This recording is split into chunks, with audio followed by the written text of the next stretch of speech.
ಸರೋಜ, ನೀನು ಸಪ್ತಪದಿ ತುಳದ ಬಂದ ಗೃಹಲಕ್ಷ್ಮಿ, ಪರ ಪುರುಷನ ತೋಳಿನ ಅಪ್ಪಿಗೆಯಲ್ಲಿ ಛೇ ರಾಕ್ಷಸಿ.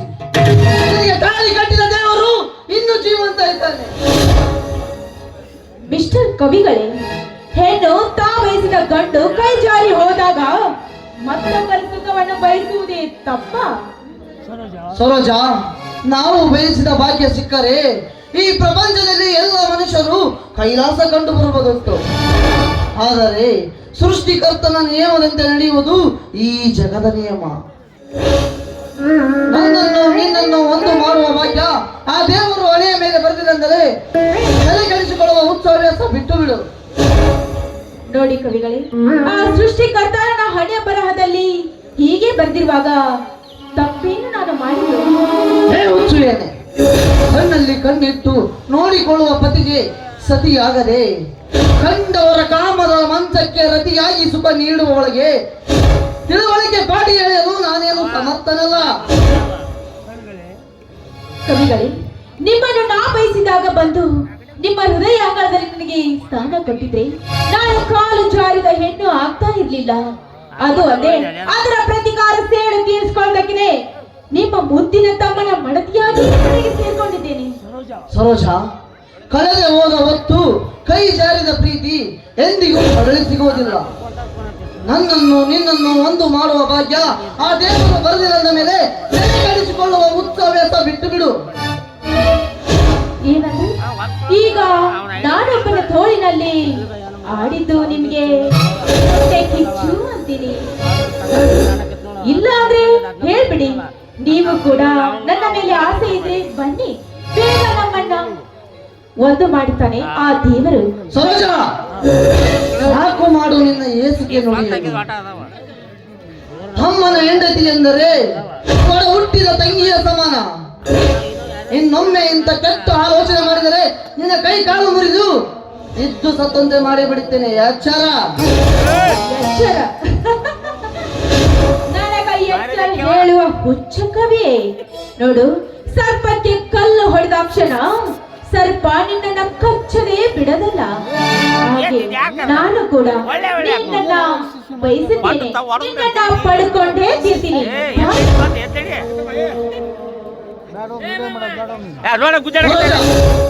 ಕಾಮದ ಅಮೀನಲ್ಲಿ ಹುಚ್ಚಿಯಂತೆ ವರ್ತಿಸಬೇಡ. ನಿನ್ನ ಬಣ್ಣದ ಗುಣಗಳಿಗೆ ಮರಳಾಗಿ ನಾನಾಗುತ್ತೇನೆ ಎಂದು ತಿಳಿದರೆ ಅದು ನಿನ್ನ ತಪ್ಪು.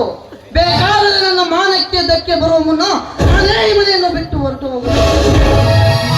ಸರೋಜ, ನಿನಗೆ ಕೈ ಮುಗಿದು ಬೇಡಿಕೊಳ್ಳುತ್ತೇನೆ, ಈ ಮನೆಯ ಗೌರವಕಾರರು ಬೇರೊಬ್ಬರ ಗಂಡಸರ ಸಾವಾಸ ಬಿಟ್ಟು ಬಿಡು ತಾಯಿ, ಬಿಟ್ಟು ಬಿಡು. ಮಾವನವರು ನೋಡಿ, ಹೀಗೆಲ್ಲ ಮಾತನಾಡ್ಬೇಡಿ. ನಾನು ಇಷ್ಟೊತ್ತು ಮಾಡಿದ್ದು ತಪ್ಪಾಗಿದೆ, ದಯವಿಟ್ಟು ನನ್ನ ಕ್ಷಮಿಸ್ಬಿಡಿ. ನೀವು ಮಾತ್ರ ನಮ್ಮ ಮನೆ ಬಿಟ್ಟು ಹೋಗ್ಬೇಡಿ ಮಾವ.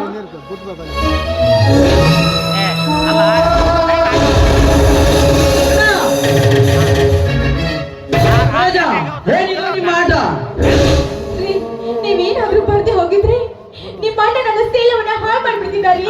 ಅಷ್ಟರಲ್ಲಿ ನೀವು ಬಂದ್ಬಿಟ್ರಿ. ಸರೋಜ,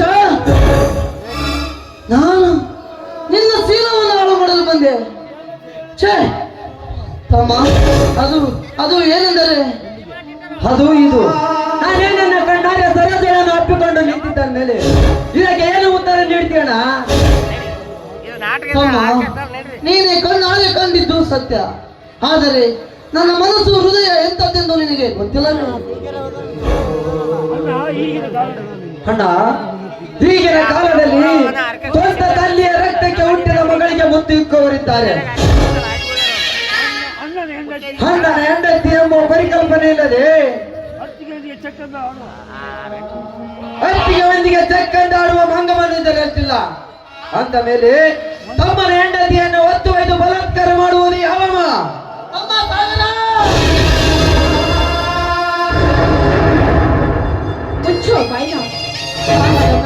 ನಿಂತು ನನ್ನನ್ನ ಶೀಲವನ್ನ ಹಾಳು ಮಾಡಲು ಬಂದಿದ್ಯಾ? ನೋಡ್ರಿ, ನೀವೇನಾದ್ರೂ ಬರ್ದೆ ಹೋಗಿದ್ರೆ ನನ್ನ ಶೀಲವನ್ನ ಹಾಳು ಮಾಡಿಬಿಡ್ತಿದ್ದಾರೆ. ಸರಿಯಾಗಿ ನೀವು ಬಂದ್ರಿ. ಮೆಚ್ಚಿದೆ ಸರೋಜ, ಮೆಚ್ಚಿದೆ ನಿನ್ನ ಧೈರ್ಯ ಸಾಹಸಕ್ಕೆ. ಸರೋಜ, ಎಷ್ಟು ಮುದ್ದಾಗಿ ಇಟ್ಟಿದ್ದಾರೆ ನಿನ್ನ ಎತ್ತ ತಂದೆ ತಾಯಿಗಳು. ಯಾವ್ಯಾವ ಮಾಡಿ ನನಗೆ ಆದರೆ ನಿನ್ನ ಗುಣಗಳು ಮಾತ್ರ ನಾಗರಾವಿನಂತೆ. ಸರೋಜ, ನಿನ್ನ ದೇಹದಲ್ಲಿ ತುಂಬಿಕೊಂಡಿರುವ ಒಂದೊಂದು ರಕ್ತದ ಕಣದಲ್ಲಿ ವಿಸರ್ಜ ಜ್ವಾಲೆ. ಸಿಕ್ಕ ಸಿಕ್ಕ ನಿನ್ನ ಸಿಕ್ಕ ಸಿಕ್ಕ ಗಂಡಸರಿಗೆ ಕಾಲು ಎತ್ತಿ ತೀಟಿ ತೀರಿಸಿಕೊಳ್ಳುವ ಹೆಣ್ಣು ನೀನು. ಎರಡು ಫೋನ್ ನಿನ್ನಂತ ಹೆಣ್ಣು ಇದ್ದಾಗಲೇ ನಿನ್ನಂತ ಹೆಣ್ಣು ಇದ್ದಾಗಲೇ ಈ ಲೋಕ ಪ್ರಳಯ ಅಂಚಿನಲ್ಲಿ ಬಂದು ನಿಂತಿದೆ. ಸುಳೆ ಸಾವಿತ್ರ ಅಂತಿರುವ ನನ್ನ ಸತಿಗೆ ಸುಳೆ ಎಂದರೆ ಪರಿಣಾಮ ನಾಟಕರಿಯದಿಲ್ಲ. ಭಲೆ ತಮ್ಮ ಭಲೆ, ನೀನು ಸಣ್ಣವನಿದ್ದಾಗ ಕೈ ತುತ್ತು ಉಣಿಸಿ ಹೆಗಲ ಮೇಲೆ ಕೂರಿಸಿಕೊಂಡು ಸಾಲ ತನಕ ಕಳಿಸಿ ಹಗಲು ರಾತ್ರಿ ಎನ್ನದೆ ಭೂಮಿಯಲ್ಲಿ ಕಷ್ಟಪಟ್ಟು ದುಡಿದು ನಿನಗೆ ಸಾಕಷ್ಟು ಹಣ ಕೊಟ್ಟು ಓದಿಸಿ ದೊಡ್ಡ ವಿದ್ಯಾವಂತರು ಮಾಡಿದ್ದಕ್ಕೂ ಸಾರ್ಥಕವಾಯಿತು ಮಗ, ಸಾರ್ಥಕವಾಯಿತು. ನನ್ನ ತಮ್ಮ ಪಟ್ಟಣದಲ್ಲಿ ಚೆನ್ನಾಗಿ ಓದಿ ದೊಡ್ಡ ಅಧಿಕಾರಿಯಾಗಿ ಬರ್ತಾನೆಂದು ನಾವು ತಿಳಿದಿದ್ದೆವು. ಆದರೆ ನೀನು ಬಣ್ಣ ಬಣ್ಣದ ಬೋರಿಂಗಿಯ ಬಣ್ಣದ ಮಾತಿಗೆ ಮರಳಾಗಿ ಮನಸ್ಸು ಹೊಲಸು ಮಾಡಿಕೊಂಡು ಇನ್ನೊಬ್ರು ಯಾರು ಕರ್ಕೊಂಡು ಹೋಗು. ಮನಸ್ಸು ಹೊಲಸು ಮಾಡಿಕೊಂಡು ಬಂದದಲ್ಲದಷ್ಟೇ, ಸಿಕ್ಕ ಸಿಕ್ಕ ಗಂಡಸರಿಗೆ ಮೈ ತೋರಿಸುವ ಕಾಮದ ಚಿಟ್ಟೆಯನ್ನು ತಾಳಿ ಕೊಟ್ಟಿ ಕರೆದುಕೊಂಡು ಬಂದೆ. ಮೆಚ್ಚಬೇಕು ನೀನು ಹೇಳಿ, ಎಷ್ಟು ದಿನ ಒಂದಾಗಿ ಕುಳಿತುಕೊಂಡಿದ್ದೆ ಈ ಗೌರವಸ್ಥರ ಗೌರವವನ್ನು ಹಾಳು ಮಾಡಲು. ಅಣ್ಣ, ನೀನೊಬ್ಬ ಹಾವಿನಕ್ಕಿಂತ ಕೆಟ್ಟವನು. ಸೋಳಿಗೆ ಬಾಲದಲ್ಲಿ ಸಾಧ್ಯಕ್ಕೆ ಬಾಯಿಯಲ್ಲಿರುತ್ತ.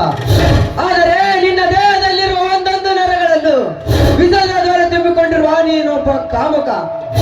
ನಿನ್ನಂತ ಕಾಮುಕ ಅಣ್ಣಂದಿರು ಮಾನವಂತರ ಮನೆಯಲ್ಲಿ ಇದ್ದಾಗಲೇ ಗೌರವಸ್ಥರ ಮಾನ ಜನರ ಸಂಜೆ ಗಡ್ಡ ಮೇಲೆ ನಿಂತು ಮಾತನಾಡುತ್ತಾರೆ. ಸರೋಜ, ನಾವೇ ಈ ಕಾಮಾಂಧನ ಕಣ್ಣಿನ ದೃಷ್ಟಿಯಿಂದ ದೂರ ಇರೋಣ. ಇನ್ನು ತಮ್ಮ, ನಿನಗೆ ನಾನು ಹೇಗೆ ತಿಳಿಸಿ ಹೇಳಬೇಕೆಂದರೂ ನಿನಗೆ ಕೇಳುವ ಬುದ್ಧಿ ಇಲ್ಲ. ತಮ್ಮ, ನೀನು ಈ ಮನೆ ಬಿಟ್ಟು ಹೋಗುವ ಮುನ್ನ ನಿನಗೆ ಒಂದು ಮಾತು ಹೇಳುತ್ತೇನೆ. ಹೆಣ್ಣು ಒಂದು ಮಾಯದ ಜಿಂಕೆ. ಮಾಯದ ಜಿಂಕೆ ಮಾತು ಕೇಳಿ ಸಾಕು ಸರಿ ಇದ ಈ ನನ್ನನಿಗೆ ಆಧಾರದ ಬಹುಮಾನ ಕೊಟ್ಟು ಈ ಕವಿಗಾರನ ಕನಸು ಕಣ್ಣೀರಿನಲ್ಲಿ ಕೈ ತೊಳೆಯುವಂತೆ ಮಾಡಿದೆಲ್ಲ. ಮಾರುತೇಶ್ವರ ನಿನಗೆ ಒಳ್ಳೆಯದು ಮಾಡಲಿ ತಮ್ಮ, ಒಳ್ಳೆಯದು ಮಾಡಲಿ. ಅಣ್ಣ, ನಿನ್ನ ನೀತಿ ಬೋಧಕ ಮಾತುಗಳು ನನಗೆ ಅವಶ್ಯವಿಲ್ಲ. ಇಲ್ಲಿವರೆಗೆ ಅಣ್ಣನೆಂದು ತಿಳಿದು ಕೈಯಿಂದ ಹೊಡೆದಿರುವೆ. ಇನ್ನು ಮುಂದೆ ಅಣ್ಣನೆಂಬುದು ಮರೆತು ಚಪ್ಪರಿಯಿಂದ ಹೊಡೆಯಬೇಕಾಗುತ್ತೆ.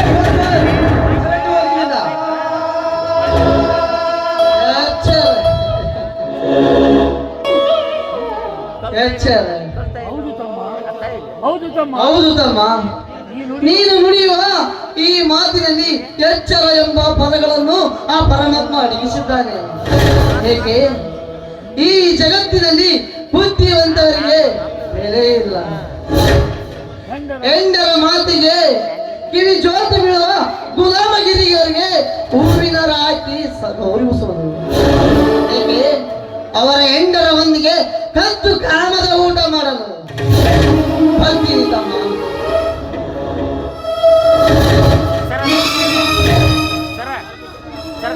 ನಾಲ್ಕು ಜನರ ಮರ್ಯಾದೆಯಿಂದ ಬದುಕುವ ಈ ಸ್ವಾಭಿಮಾನ ಕವಿಗಾರನಿಗೆ ಸ್ವಾಭಿಮಾನಕ್ಕೆ ಆಗಲಿ ಎಂಬ ಸ್ವಾಭಿಮಾನಕ್ಕೆ ಆಗಲಿ ಎಂಬ ಚೂರಿಯಿಂದ ಈ ಹೃದಯವಂತರನ್ನು ಕತ್ತರಿಸಿ ಬಿಟ್ಟಲ್ಲ. ನಿನಗೆ ತುಂಬಾ ಧನ್ಯವಾದಗಳು ತಮ್ಮ, ನಿನಗೆ ತುಂಬಾ ಧನ್ಯವಾದ. ಯಾರ್ಯಾರು ಬಂದಿರಿ?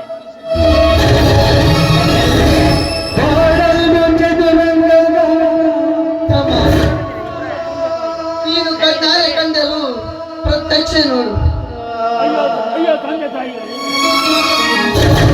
ಅಯ್ಯೋ ತಂದೆ ತಾಯಿದ್ದರೆ ಇಲ್ಲಿವರೆಗೂ ನಾನು ಯಾವುದು ಎಂದು ತಿಳಿದುಕೊಂಡಿದ್ದೆ. ಇಂದು ಅದೇ ಹಾವಾಗಿ ಕಚ್ಚಿತು ತಂದೆ, ಇಂದು ಅದೇ ಹಾವಾಗಿ ಕಚ್ಚಿತು ತಾಯಿ. ಇಲ್ಲಿಗೆ ಮುಗಿಯಿತು ಈ ಮನೆಯ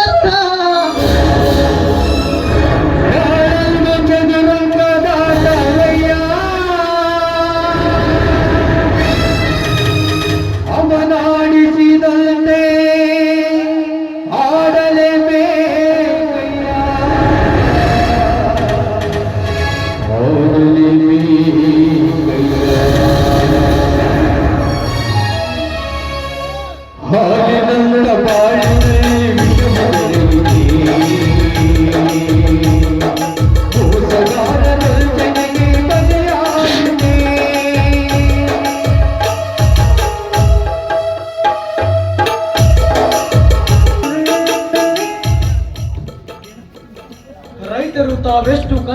ಕಷ್ಟಪಟ್ಟು ಹೊಲದಲ್ಲಿ ಹಗಲು ರಾತ್ರಿ ದುಡಿದರು ಬಹುಶಃ ಭೂಮಿಗೆ ಹಾಕಿದ ಬೀಜ ಗೊಬ್ಬರದ ಬಡ್ಡಿ ತೀರಿಸುವಷ್ಟರಲ್ಲಿಯೇ ರೈತನ ಜೀವನ ಉಣಸಿ ಮರದಂತೆ ಮುಪ್ಪಾಗುತ್ತಿದೆ. ಮುಂದಿನ ವರ್ಷ ಬೆಳೆಯಬಹುದು, ಹಿಂದಿಲ್ಲ ನಾಳೆ ನಮ್ಮ ಬೆಳೆಗೆ ತಕ್ಕ ಫಲ ಸಿಗುತ್ತದೆ ಎಂದು ರೈತ ಕನಸು ಕಾಣುವುದೇ ವಿನಃ ಆ ಕನಸು ನನ್ನ ಸಾಗುವ ಕಾಲ ಮಾತ್ರ ದೂರ. ರೈತನ ಗೋಳಾಟವನ್ನು ಎಂದು ನಿವಾರಣೆ ಮಾಡುತ್ತೀಯ ತಂದೆ? ಅಲ್ಲ ನಾಟಕ ಚೇಂಜ್ ಮಾಡ್ರಿ ಕೊಟ್ಟು ಆಡೋದು ಪಕ್ಕ ಅಲ್ಲ ಏನ್ ಬುಕ್ ಮಾಡಿಬಿಡ್ತಿದ್ವಿ. ಉಸಿರು ಹಾಕುತ್ತಾ ನಿಂತಿದ್ದೀರಲ್ಲ, ಶತ್ರು ಶತ್ರು ಇಲ್ಲ, ರೈತ ಬೇಸರ ಮಾಡಿಕೊಳ್ಳದೆ ಭೂಮಿಯಲ್ಲಿ ಎಷ್ಟು ದುಡಿದರು ರೈತನ ಗೋಳಾಟಕ್ಕೆ ಅಂತ್ಯವಿಲ್ಲವೇ? ಎಲ್ಲದಕ್ಕೂ ಆ ದೇವರು ಒಂದು ಫುಲ್ಲಾಂ ಚಿಹ್ನೆಯನ್ನು ಇಟ್ಟೇ ಇಟ್ಟಿರ್ತಾರೆ. ಆದ್ರೆ ಈ ನಮ್ಮ ರೈತರ ಕೈಬಿಟ್ಟರೆ ಮುಂದಿನ ವರ್ಷ ಕೈ ಹಿಡಿತ ಎಂಬ ನಂಬಿಕೆ ನನಗಿದೆ. ನೀವು ಅದರ ಚಿಂತೆ ಮಾಡಿ ಚಿಂತೆಗೆ ಹಾಕಬೇಡಿ. ಮನೆ ಮಂದಿ ಎಲ್ಲ ದುಡಿದ ಬೆಳೆಯನ್ನು ಮಾರ್ಕೆಟ್ಗೆ ತೆಗೆದುಕೊಂಡು ಹೋಗಿ ಮಾರಿ ಬಂದ ಹಣವೆಷ್ಟು ಗೊತ್ತೇ? 50,000. ಅದರಲ್ಲಿ ಕಮಿಷನ್, ಬೀಜ ಗೊಬ್ಬರದ ಬಡ್ಡಿ ಮುರಿದುಕೊಂಡು ಕೇವಲ 10,000 ಉಳಿದಿದೆ. ಅಂದಾಗ ನಾವು ಉದ್ಧಾರ ಆಗುವುದು ಯಾವಾಗ ಸಿಗ? ದುಡಿದ ಬೆಳೆ ಇದು ಸಿಕ್ಕಿಲ್ಲ ಅಂತ ಕೈ ಕಡಿದು ಕುಳಿತರೆ ಇನ್ನು ತ್ರಾಸ ಹೆಚ್ಚಾಗುತ್ತೆ ವಿನಃ ಕಡಿಮೆ ಆಗೋದಿಲ್ಲ. ಮೊದಲು ನೀವೆಲ್ಲ ರೈತರು ಒಗ್ಗಟ್ಟಾಗಿ ಈ ಸರ್ಕಾರದೊಂದಿಗೆ ಹೋರಾಟ ಮಾಡಿದ್ರೆ ಈ ರೈತನ ಮಗ ಈ ಸಮಾಜದಲ್ಲಿ ಉದ್ಧಾರ ಆಗ್ತಾನೆ. ರೈತರ ಕಷ್ಟ ನಷ್ಟಗಳನ್ನು ಸರ್ಕಾರಕ್ಕೆ ಮನವರಿಕೆ ಮಾಡಿಕೊಡಬೇಕು. ಹಳ್ಳಿಗೊಬ್ಬ ಪ್ರೊಫೆಸರ್ ನಂಜುಂಡಸ್ವಾಮಿ ಅಂತ ರೈತರು ಮತ್ತೆ ಉದೇಶಿ ಬಂದರೆ ಸರ್ಕಾರ ರೈತರ ಮಾತು ಕೇಳುತ್ತದೆ. ಇಲ್ಲವಾದರೆ ರೈತನ ಬಾಳು ಕಣ್ಣೀರಿನ ಗೋಳಾಟದ ಕಥೆಯಾಗಿ ಉಳಿತದೆ. ಸ್ವಾಮಿ, ನೀವು ಮೊದಲು ರೈತರೆಲ್ಲ ಒಗ್ಗಟ್ಟಾಗಿ ಈ ಒಗ್ಗಟ್ಟಿನ ಮಂತ್ರವನ್ನು ಅವರ ಕಿವಿಯಲ್ಲಿ ಬೋಧಿಸಬೇಕು. ಅದರಂತೆ ನೀವು ಬೆಳೆದ ಬೆಲೆಗೆ ಸಿಗ್ಲಿಲ್ಲ ಅಂತ ರೈತರ ತುತ್ತನ್ನು ಕಸಿದುಕೊಳ್ಳುವ ಮೋಸದ ದಲಾಳಿ ಅಂಗಡಿಯವರಿಗೆ ಪಾಠ ಕಲಿಸಲು ನೀವೆಲ್ಲ ರೈತರು ಸಿದ್ಧರಾಗಿ ನಿಲ್ಲಬೇಕು. ಈ ಭೂಮಿಯಲ್ಲಿ ಹಿಂದಿನಿಂದ ಈ ಮೈಲಾರಿಯ ಕಾಯಕವೇ ಅದು. ಅಂದಾಗಿ ಸರೋಜ್ ಸಾಗರಲ್ಲಿ ಮನೆಯಲ್ಲಿ ಕುಳಿತು ತುಂಬಾ ಬೇಸರವಾಗಿದೆ ಅಂತ ಸಿನಿಮಾ ನೋಡೋದಂತ ಹೋಗಿದ್ದಾರೆ. ಬಹಳ ಸಂತೋಷವಾಯಿತು ಕಣೆ. ಅದು ಹೀಗೆ ಒಂದ್ ಪ್ಯಾಡ್ ಇಚ್ಚೆ ಕೊಡು ಮಾವ. ಹೀಗೆ ಹಾ ರೀ, ಇನ್ನೊಂದು ಸಂತೋಷದ ಒಂದ್ ವಿಷಯ, ಪ್ಯಾಡ್ ಕೊಟ್ಟು ತೊಡಿ ಮೇಲೆ ಇಟ್ಕೊಂಡು ಮಾತು ಕೊಡು. ನೀವೀಗ ತಂದೆ ಆಗ್ತಾ ಇದ್ದೀರಾ.